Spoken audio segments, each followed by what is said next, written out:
기도함으로 새벽 예배를 하나님께 올려드리겠습니다. 살아계신 하나님 아버지, 감사합니다.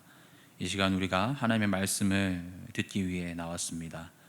말씀이 우리에게 조명하시는 바를 우리 삶 속에서 깨닫게 하시고 실천할 수 있는 은혜를 허락해 주옵소서. 예수 그리스도의 이름으로 감사하기도 드립니다. 아멘. 다 같이 찬송가 190장 성령이여 강림하사 찬송 드리시겠습니다. 찬송가 190장입니다. 성령이여 강림하사 나를 감화하시고 애통하며 회개한 맘 충만하게 하소서. 예수여 비오니 나의 기도 들으사 애통하며 회개한 맘 충만하게 하소서. 성령이여 강림하사 크신 권능 주소서. 원하옵고 원하오니 충만하게 하소서. 예수여 비오니 나의 기도 들으사 애통하며 회개한 맘 충만하게 하소서. 힘이 없고 연약하나 엎드려서 비오니 성령 강림하옵소서. 충만하게 하소서. 예수여 비오니 나의 기도 들으사 애통하며 회개한 맘 충만하게 하소서. 정케하고 위로하사 복을 받게 하소서. 충만하게 하시오니 무한 감사합니다. 예수여 비오니 나의 기도 들으사 애통하며 회개한 맘 충만하게 하소서. 아멘. 아멘. 우리 사도신경으로 신앙 고백하시겠습니다. 전능하사 천지를 만드신 하나님 아버지를 내가 믿사오며 그 외아들 우리 주 예수 그리스도를 믿사오니 이는 성령으로 잉태하사 동정녀 마리아에게 나시고 본디오 빌라도에게 고난을 받으사 십자가에 못 박혀 죽으시고 장사한 지 사흘 만에 죽은 자 가운데서 다시 살아나시며 하늘에 오르사 전능하신 하나님 우편에 앉아 계시다가 저리로서 산자와 죽은 자를 심판하러 오시리라. 성령을 믿사오며 거룩한 공회와 성도가 서로 교통하는 것과 죄를 사하여 주시는 것과 몸이 다시 사는 것과 영원히 사는 것을 믿사옵나이다. 아멘. 우리 함께 성경 봉독하도록 하겠습니다. 오늘 우리에게 주신 하나님 말씀은 사도행전 2장 37절부터 42절까지의 말씀입니다.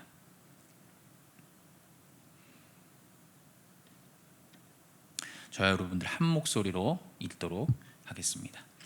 그들이 이 말을 듣고 마음에 찔려 베드로와 다른 사도들에게 물어 이르되 형제들아 우리가 어찌할꼬 하거늘 베드로가 이르되 너희가 회개하여 각각 예수 그리스도의 이름으로 세례를 받고 죄 사함을 받으라. 그리하면 성령의 선물을 받으리니 이 약속은 너희와 너희 자녀와 모든 먼데 사람 곧 주 우리 하나님이 얼마든지 부르시는 자들에게 하신 것이라 하고 또 여러 말로 확증하며 권하여 이르되 너희가 이 패역한 세대에서 구원을 받으라 하니 그 말을 받은 사람들은 세례를 받음에 이날의 신도의 수가 3,000이나 더하더라. 그들이 사도의 가르침을 받아 서로 교제하고 떡을 떼며 오로지 기도하기를 힘쓰니라. 아멘. 사도행전 2장 14절부터 36절에서 베드로는 구약을 인용하며 예수가 메시아라는 사실을 선포합니다. 그리고 그 메시아의 죽음과 부활을 증명하죠. 이어지는 설교의 클라이막스에서 유대인들은 간담이 서늘해집니다. 왜냐하면 메시아이신 예수 그리스도를 너희 유대인들이 십자가에 못 박은 것이라고 소리쳤기 때문이죠. 오늘 함께 읽은 본문은 이 베드로의 설교를 들은 청중의 반응으로 시작합니다. 이 칼날 같은 메시지에 찔린 청중들은 어떻게 반응합니까? 37절 말씀을 보니까 그들이 이 말을 듣고 마음에 찔려 베드로와 다른 사도들에게 물어 이르되 형제들아 우리가 어찌할꼬 하거늘. 청중들은 발을 동동 굴러요. 이들의 마음에 찔림이 있었기 때문입니다. 그리고 이 찔림에 이들은 반응했습니다. 사랑하는 성도 여러분, 여기서 우리는 이들의 반응을 주목해야 합니다. 이들은 말씀을 듣고 찔렸죠. 그리고 그 찔리는 말씀에 회개로 반응했습니다. 이것이 왜 중요할까요? 많은 사람들이 이 찔림에 대해 회개로 반응하지 않아요. 마음이 찔리면 회개로 반응해야 되는데 그렇게 반응하지 않는 것이죠. 대표적인 예가 사도행전 7장에 나오는데요. 사도행전 7장에서 스데반은 유대인들을 향해 설교하죠. 이때 스데반의 설교를 들은 유대인들도 똑같이 마음이 찔렸습니다. 그런데 이들은 어떻게 반응할까요? 7장 54절, 2장 37절 말씀 이제 부두교에서 보여드릴 텐데요. 54절 말씀을 보니까 그들이 이 말을 듣고 마음에 찔려 저를 향하여 이를 갈았다. 여러분 보십시오. 자막을 보시면 그들이 말을 듣고 마음에 찔렸다는 말이 토시 하나 안 틀리죠. 그런데 반응이 다른 것입니다. 이들은 이를 갈았습니다. 사랑하는 성도 여러분, 성도가 어떤 존재이냐? 내 마음에 맞는 말씀만 받아들이는 존재가 아니죠. 칼날 같은 말씀이 저와 여러분들을 찌를 때 우리는 자복하며 하나님 앞에 내가 범죄했음을 고백해야 합니다. 하나님 앞에 범죄했음을 깨닫고 발을 동동 구르는 유대인들에게 베드로는 어떠한 대답을 줍니까? 38절 말씀, 베드로가 이르되 너희가 회개하여 각각 예수 그리스도의 이름으로 세례를 받고 죄 사함을 받으라. 그리하면 성령의 선물을 받으리니. 베드로는 기쁜 소식을 전하죠. 그것에서 끝나는 것이 아니라 회개하고 예수 그리스도의 이름으로 다시 세례를 받으면 그들에게 소망이 있다라고 이야기를 하고 있습니다. 그런데 여기서 세례를 받으라고 한 말이 굉장히 중요해요. 세례를 다시 받으라는 이 말은 유대인들에게 굉장한 모욕일 수 있기 때문입니다. D.A. 카슨에 따르면 당시 유대교에서도 회개와 세례를 매우 중시했다고 합니다. 그런데 개종자들에게 이러한 세례를 강조했다라고 해요. 이 말이 무엇입니까? 유대인들에게 다시 세례를 받으라는 것은 지금까지 너희가 믿었던 모든 신앙 갈아엎어 이렇게 얘기하는 것이죠. 지금까지의 신앙이 무시되는 것처럼 느껴질 수 있는 것입니다. 그럼에도 불구하고 이들은 이 찔림에 대해 진심으로 회개하는 마음으로 반응했죠. 여러분 유대인들 생각해 보십시오. 이 유대인들의 목숨보다 소중한 것이 무엇입니까? 신앙의 자존심 아닙니까? 그것 때문에 이들이 선민의식이 있는데 그 송두리째 목숨보다 중요한 이들의 믿음과 신앙을 송두리째 버리고 지금까지 신앙생활을 없애버리고 다시 세례를 받으라는 것이죠. 사랑하는 성도 여러분, 우리에게 진리의 말씀이 선포되면 그것이 진리라는 것이 우리에게 주어지면 내가 알았던 것, 내가 믿었던 것, 내가 그렇게 생각했던 것이 중요한 것이 아니죠. 그것까지 내려놓고 네, 제가 오해했습니다. 제가 잘못 알았습니다. 제가 다시 하겠습니다. 라고 고백하는 것이 진짜 신앙인 것이죠. 여러분 50년을 믿었던 60년을 믿었던 그것이 잘못된 것이라면 예수의 이름으로 다시 세례받는 겸손함이 저와 여러분들에게 필요합니다. 사실 이건 저 같은 목사들이 제일 못하는 것 같아요. 그렇지만 정말 이러한 마음가짐이 필요한 것입니다. 사랑하는 성도 여러분, 이렇게 회개하며 자복하고 주 앞에 나와 엎드리는 자들에게 하나님께서는 무엇을 주실까요? 선물을 주시죠. 어떤 선물입니까? 성령의 선물입니다. 38절 말씀을 보시면 이 약속은 너희와 너희 자녀와 모든 먼 데 사람 곧 주 우리 하나님이 얼마든지 부르시는 자들에게 하신 것이라 라고 이야기를 하고 있는데요, 이 성령의 선물이 무엇인가에 대한 부분들은 신학자들에 대해서 많은 이견들이 있습니다. 그런데 중요한 것은 여기서 살펴보기 원하는 건 약속하셨다라는 것입니다. 약속하셨다. 이 약속. 사랑하는 성도 여러분, 우리 삶이 왜 힘들죠? 우리에게 왜 힘이 없습니까? 약속이 없기 때문이죠. 한 번도 약속을 어기신 적이 없는 분이 우리에게 약속하셨다면, 우리가 그 약속을 들었다면, 나의 삶 가운데 함께 하신 하나님께서 내 귀에 그 약속을 속삭여 주셨다면 여러분 뭐가 힘들겠어요? 아브라함이 바라고 바라던 그 아들, 100살에 돼서야 그 아들을 얻었죠. 20년이 넘는 시간 동안. 근데 여러분, 실수는 했을지언정 그가 포기하지 않았던 이유가 무엇입니까? 잊을만 하면 약속을 주셨어요. 성도를 살게 하는 건 약속입니다. 저와 여러분들을 버티게 하는 것은 하나님의 약속이죠. 사랑하는 성도 여러분, 이 약속을 받고 계십니까? 여러분, 코로나가 왜 힘들까요? 코로나가 힘든 건 기약이 없어서예요. 기약이 없어서. 코로나가 사실은 코로나 자체가 힘든 것이 아니라 하나님께서 여러분들에게 끝날 거야 라고 말씀해 주시지 않았기 때문인 것이지 않습니까?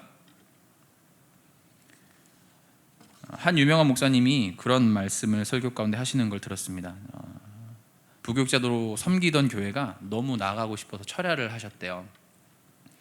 철야를 하시면서 이렇게 기도하신 거예요. 하나님, 기다리라는 말 빼고 제가 다 순종할 수 있어요. 기다리라는 말씀만 하지 마세요 라고 기도하면서 철야를 시작하셨는데 하나님께서 마음 가운데 기다리라고 하셨대요. 근데 놀라운 건 그렇게 기다리라고 말씀하시면서 때가 되면, 나의 때가 되면 너에게 적절하게 너에게 맞는 곳으로 내가 옮겨주지 않겠느냐라고 하는 그 약속의 말씀이 마음 가운데 강력하게 임했다고 합니다.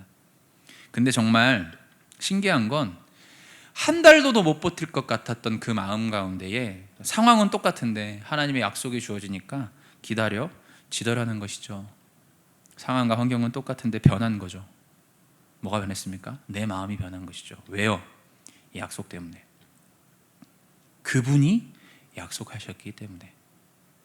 사랑하는 성도 여러분, 성도의 뚝심은 약속을 듣는 것에서 생깁니다. 여러분, 상황과 환경이 아무리 힘들어도 약속이 있으면 버티죠. 견디죠.